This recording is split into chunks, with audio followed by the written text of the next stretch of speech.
महाराष्ट्र के नासिक की TCS unit में जो कुछ भी हुआ है वो लगातार लोगों को परेशान कर रहा है और टीसीएस के बीपीओ यूनिट से जुड़ा ये केस लगातार गहराता जा रहा है। परत दर परत खुल रही है और रोज कुछ नई जानकारी सामने आ रही है। शुरुआत कुछ शिकायतों से हुई, लेकिन अब ये मामला देश भर में चर्चा का विषय बन गया है। पुलिस जांच में अब तक कुल 9 शिकायतें दर्ज हो चुकी हैं, जिनमें यौन शोषण, मानसिक उत्पीड़न और जबरन धर्म परिवर्तन जैसे गंभीर आरोप शामिल हैं। इन शिकायतों में ज्यादातर पीड़िताएं 18 से 25 साल की युवा महिलाएं हैं, जिन्होंने आरोप लगाया कि उनके सीनियर्स ने न सिर्फ उनका शोषण किया बल्कि शिकायत करने पर उन्हें दबाया भी गया। कई मामलों में ये भी सामने आया कि एचआर डिपार्टमेंट ने शिकायतों को नजरअंदाज किया, जिससे पॉश कानून के पालन पर भी सवाल उठ रहे हैं। पुलिस अब तक 7 आरोपियों को गिरफ्तार कर चुकी है, जिनमें 6 पुरुष और 1 महिला एचआर अधिकारी शामिल।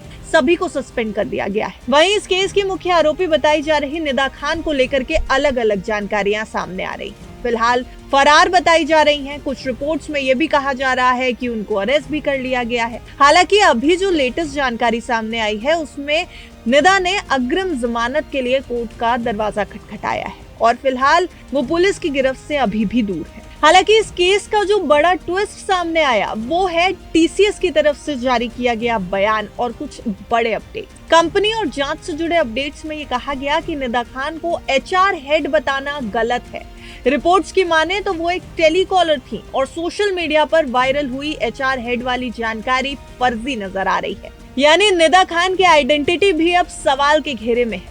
जांच में ये सामने आया कि ये पूरा मामला 2022 से 2026 के बीच चला है और आरोप है कि कुछ कर्मचारी मिलकर एक नेटवर्क की तरह काम कर रहे थे और महिलाओं को टारगेट कर रहे थे। विक्टिम्स ने गंभीर आरोप लगाए, जैसे शादी का झांसा देकर शारीरिक संबंध बनाना, निजी जीवन पर आपत्तिजनक सवाल करना और धार्मिक दबाव डालना। कुछ मामलों में एक पुरुष कर्मचारी को नमाज पढ़ने के लिए मजबूर करने और उसे धर्म का अपमान करने का आरोप भी सामने आया है।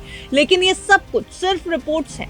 जांच में जो सामने आया है वो मेजर पॉश का उल्लंघन है, धार्मिक दबाव डालने की कंप्लेन है, आपत्तिजनक सवाल करने की कंप्लेन है और शादी के झांसा देकर के शारीरिक संबंध बनाने की कंप्लेन्स है। और एचआर की तरफ से इसे नजरअंदाज किया जाना एक बहुत बड़ा सवाल खड़ा कर रहा है। अब इस पूरे मामले की जांच के लिए एसआईटी यानी स्पेशल इन्वेस्टिगेशन टीम बनाई गई है, जो डिजिटल सबूत, फाइनेंशियल ट्रांजैक्शन और आरोपियों के नेटवर्क की जांच कर रही है। टीसीएस ने इस पूरे मामले पर सख्त रुख अपनाते हुए ये जरूर कहा है कि उनकी जीरो टॉलरेंस पॉलिसी है और वो पुलिस के साथ पूरी तरह सहयोग कर रहे हैं। साथ ही नासिक ऑफिस के कर्मचारियों को फिलहाल वर्क फ्रॉम होम करने को कहा गया है, जिससे जांच में कोई भी बाधा न आए और कर्मचारियों की सुरक्षा भी बनी रहे। यानी अब ये मामला सिर्फ एक कंपनी तक सीमित नहीं है, ये कॉर्पोरेट इंडिया की महिलाओं की सुरक्षा, एचआर सिस्टम की जिम्मेदारी और कानून के पालन पर बड़ा सवाल बन चुका है। देश की नंबर 1 कंपनीज में से एक टाटा ग्रुप की एक कंपनी है टीसीएस, और अगर टीसीएस से इस तरह के मामले सामने आए तो देश में महिलाओं की सुरक्षा को लेकर के कई तरह के